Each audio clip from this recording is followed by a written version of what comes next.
Саламатсыздарбы, урматтуу кыргызстандыктар, кадырлуу мекендештер. Бүгүн биз сиздер менен мааниси терең датада жолугушуп отурабыз. Башкача айтканда, улуу тарыхый инсаныбыз, инсандарыбыздын бири, мамлекеттик, коомдук жана саясий ишмер Исхак Разаковдун туулгандыгынын 110 жылдык мааракесин белгилеп жатабыз.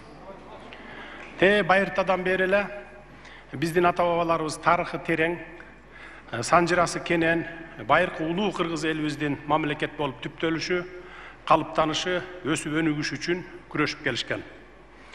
Өз эл жерин сүйгөн, ага кан жанын аябай, өлбөс өчпөс из калтырган ата-бабаларыбыздын ат көтөргүс иштеринин аркасында бүгүнкү эгемен Кыргызстанда жашап жатабыз.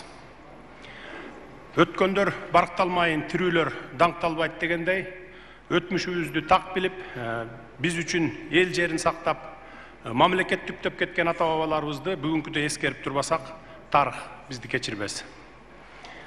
Алар бизге аманат кылып кеткен мурастарын көздүн карагындей сактап, кийинки муунга татыктуу өткөрүп берүү биздин ыйык парызыбыз болууга тийиш. Элибиз журт башына келе турган адамдын эң алгач эле таза, калыс, адилет болушун тилейт.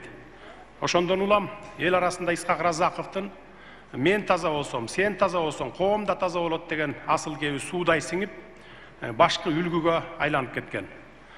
Анын таасын таамай айткан бул сөзү бүгүнкү күндө дагы негизги урааныбыз болуп келет.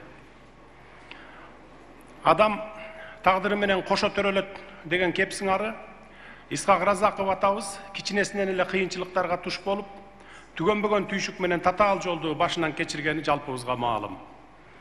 Бирок жаштайынан чыйрак өсүп, Самаркандтан, Москвадан билим алып, эмгек жолун Өзбекстандан баштап, бара-бара көптөгөн мамлекеттик кызматтын баскычтарын басып өтүп, 1945 жылы 35 жашында Кыргыз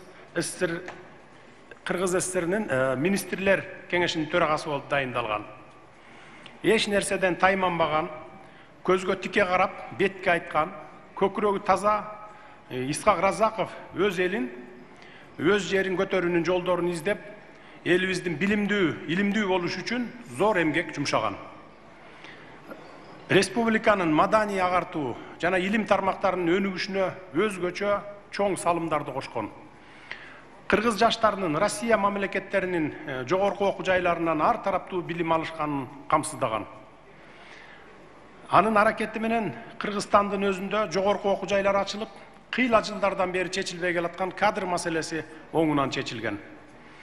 Мектептерде окуучуларга ысык тамак уюштуруу маселеси ошол мезгилде эле каралган.